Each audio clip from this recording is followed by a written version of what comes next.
So we're still paddling, obviously, and bailing. I think this week was proof of that we are paddling together and that we are bailing out what no longer serves us.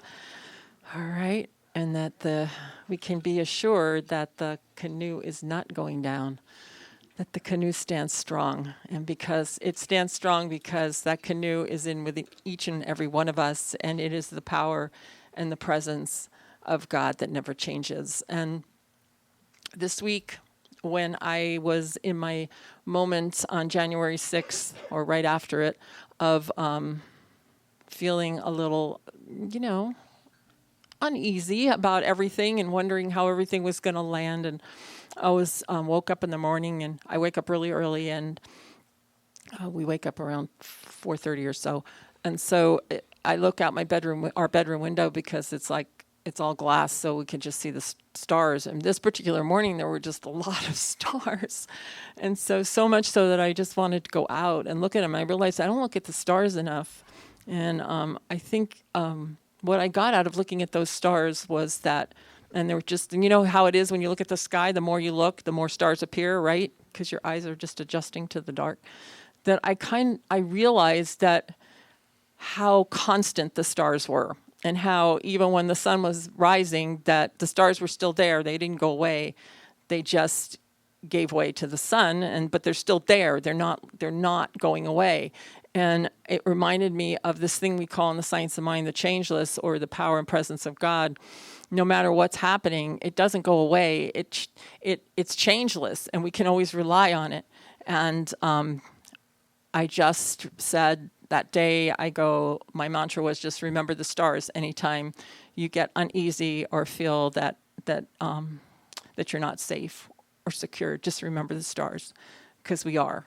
And the stars just can remind us of that. And this week is about how it works, how the power that we talked about, how it works. How does it work? I bet you'll even be able to guess, but don't tell me. There's only one way it can work, and it's through us. It only can work through us. It has to express through us, and it's expressing through all of creation. And how we get our lives the way they are is by how much of that we can embody and how we decide to use it. So there's a quote in the first chapter that says, we do not will things to be done. Things are brought into being not by will, but by the power of self-assertive truth. Now, I thought about it, like, to me, the key words are self-assertive truth. And for me, what that means is that we can't, will things to happen. We can't, bombard and will and press and push. And I think you used that in your quote too, Reverend Diane. But a self-assertive truth, something that we truly believe, something that has a power of its own, as we put that intention out with the passion of that belief. It has a power of its own. We don't have to do anything to make it happen for us. We only have to have that self-assertive truth and then follow our intuition and move our feet, but we don't have to push whatever it is. And that's kind of what I saw this week, is push, push, push. And what I realized is that was a self-assertive truth for those people. But the problem with it is that, and this is in our teaching, that truth demonstrates, and it demonstrates at the level of our belief, but we cannot use the power against another person, because eventually what will happen, and I think we can look at this throughout history, that will implode. It will implode upon the person or the group or whatever. It will just implode, because the power is like a snowball going down a hill. It gathers momentum and it moves, and and it gathers more snow and more snow and more snow and more snow, until finally either you're going to have a big, beautiful snowball to make a snowman with, or it's going to crash and it's going to burn. And so what I felt was, I trust that. I trust that love is greater than hate, and that that love, as Dr. Martin Luther King said, will win out. It has to. And I think if we look at every single solitary part of history, we will see that love did win out. It might not have lasted long, but I have a feeling that we have said enough is enough is enough, and that we're ready. I really believe that. I believe that as things get dark, and they might continue to get dark, I'm not saying they won't, but that there's something behind it, the changeless that I just spoke of, that never changes. And the more of us that get the grasp on that and the knowing of that, and that it's pure love, that's what it is, that we will see that this will dissipate into the nothingness for which it came, because it has nothing to breathe on. It has nothing to live on. It's like it needs a host. And at least the most of us that refuse to be hosts, and that means revenge and all of those things that we might feel like we want. Not that people shouldn't pay for what they do. I mean, I think there's a law of cause and effect that enacts, it does its thing. It does its thing. And I'm not saying that people shouldn't have the repercussions of their actions, but I'm also saying there's a difference between revenge and justice, right? It's the revenge and the anger that we carry that creates the illness in us and the discontent and all of those things. So my call is that we'll live in the love, and we'll be compassionate and just at the same time, merciful and just. I was listening to a talk by Greg Braden. I didn't like the talk too much, actually, but what I did get out of it was he said we were in a state of mourning. And Kubler-Ross's stages of mourning, stages of grief. And that we are in a state of grief. I agree with what he said, because we have had our world just shift. All of a sudden, like on March 15th or whenever it was last year, it was March 15th for us, everything changed. Suddenly it seemed that everything changed, and we felt like everything was taken away from us. Some of us, we didn't know what to do. We were hit by something, that just stunned us. And it was like losing a loved one, losing a life that we're used to having. And so, as we know in the stages of grief, there's denial. I want to read them because I don't want to forget.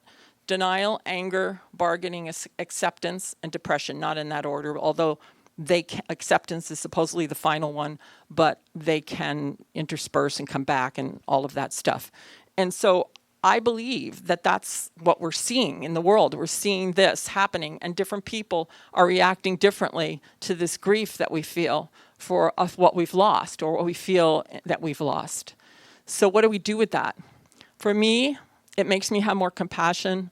For me, it makes me have more understanding. For me, it asks me, and you can ask yourself, where are you in here? Because you need to know where you're at, and you need to know if you want to stay there or not. If you want to be depressed, if you want to be angry, if you want to, and bargaining is a great one, because it's just like, okay, you're trying to make sense of it. You're trying to figure out, if I do this, this will happen, blah, blah, blah, blah, blah, blah, blah. And you're doing that. Or depression, which is really, there's a lot of that around, right? You got to kind of look to yourself and just say, hey, where am I in this? And do I want to stay there? And how do I want to move? How do I want to move? What do I want to do? Because I'm going to tell you that the way you're using the power, the way we're using it individually, is what's going to create the collective use of the power in a greater way, the more of us, like I said. So the most important thing now is that we work on ourselves, that we take care of business that we need to take care of in our outside world, but that we work on our inner power, that we work on our inner minds, that we work on our inner emotions, and that we address those emotions and those things that trouble us, so that we can stand strong, so that we can be beings of love, so that we can be helpers. As Mr. Rogers said, when things get scary, look for the helpers. I'm sure we want to be those helpers. I mean, I'm not sure, but I would assume the people sitting in here would want to be those helpers, the ones that are going to help the fallen, the ones that are going to help those that maybe aren't as strong right now, or need a little word of encouragement, or need someone to lean on. That's our job, to be the helpers. And so to go back to this, the way it works, just for a moment. So we get to use this power, right? We get to have as much of it to use as we can embody. It's our concept of it that creates our life. So how do we get there? It's like, I'm going to be teaching a class that says, how do we feel God? We call it God, and some people hate that word, but how do we feel it? It's an individual journey, because it's the feeling that matters. It's how we feel God, and how much of it that feeling that we can embody that's going to create a better world, not just for us, but for everyone. So it's interesting. I have all these quotes, and I haven't used one of them, but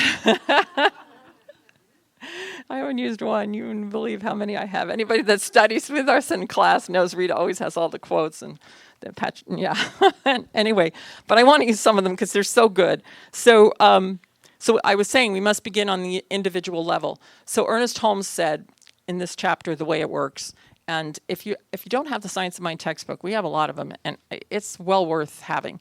And it's quantum science, written in 1927 or 1937, whatever. But he says, it is, I know, there's a redo of the book. I never know if it's 37 or 36, but it doesn't matter. 36, thank you, Reverend Diane. Okay, Ernest Holmes writes, we now know that this source God is what we are. Okay, we know that, right? Yeah. Right. Do we feel it? That's another question, right? We have to work on that. But if God is everything, and we learned that in catechism school when I was Catholic, if God is everything, then because we could not be anything else, he says, we couldn't be anything else. We know the source is God, is what we are. We could not be anything else. But we do not know how much of this we are. That's where we have to work on, how much of it we are. When we see it as it is, then we shall see ourselves as we are.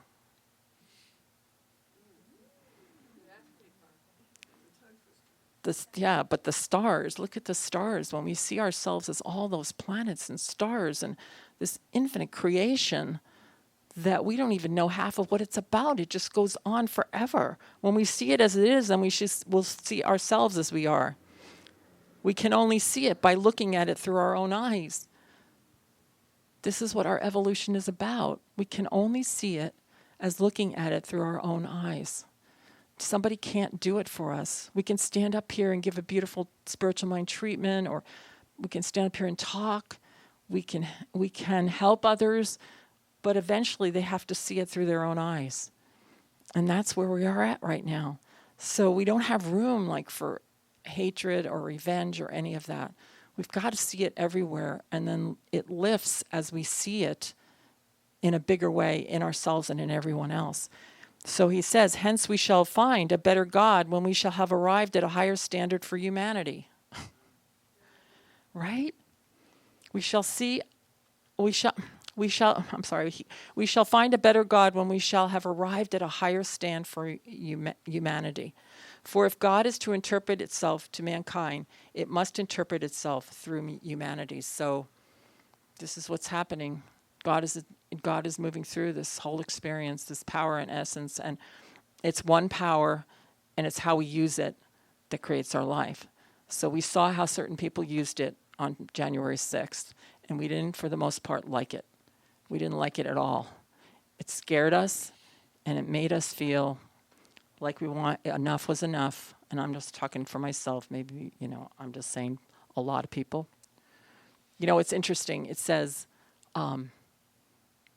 people act like on what they believe.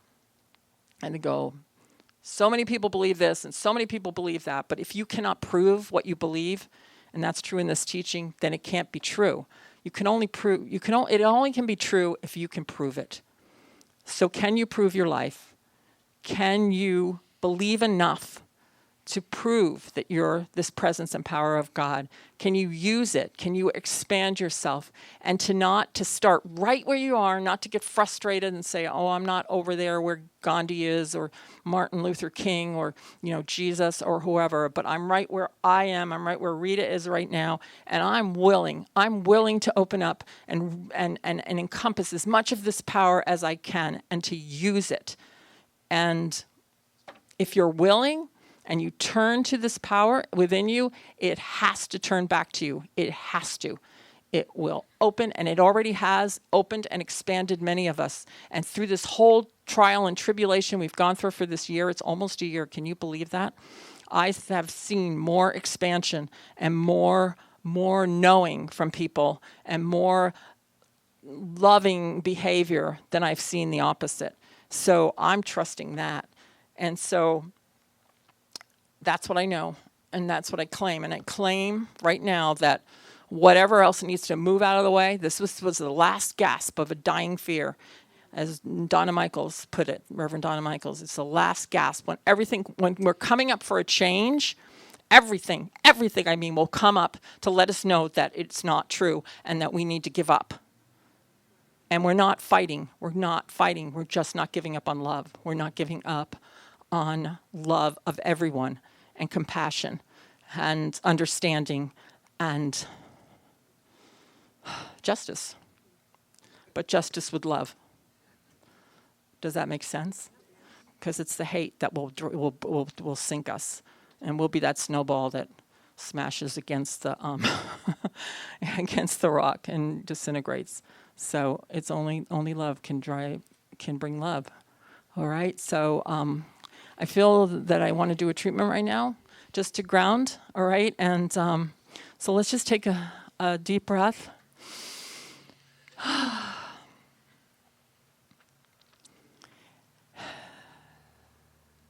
And what I really, really, really know and feel is that there is only one power, one presence, one source, one creativity that moves and breathes and lives everywhere, in and through everything.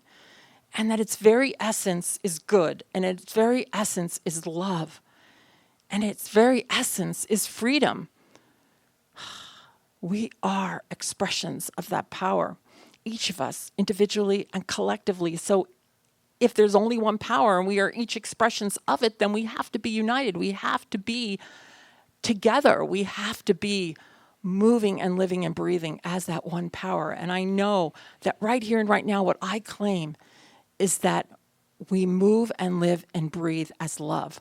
No matter what we come against, no matter what comes into our experience, that we remember the stars, and we remember that constant activity of love that moves through us and intuits through us and allows us to know exactly what to do in every moment, to create the lives that we want for ourselves and for the world, and to move and live and be these beings of light, these helpers that we are. So I feel grounded in this. I feel grounded knowing that the helpers are here, seen and unseen, assisting us and joining us in love. So I expect the most perfect, beautiful, amazing outcome that's already done, that this planet, Earth, is lifted up in that love and in that unity and in that beautiful, amazing thing called God. And I know and claim that it's truth, that it's true, and that it is my self-assertive truth that is moving like a snowball of beauty through all of the earth plane, just gathering more and more of what is like itself, just gathering it until the whole planet is just lifted up in love. I am so grateful to speak this word and to know that it is already done. It's already done in the mind of God and the mind of good. It's already complete. And now I just walk as it, as I release my word, as I let it be, as we affirm together. And so it is. So it is. Thank you. Yay.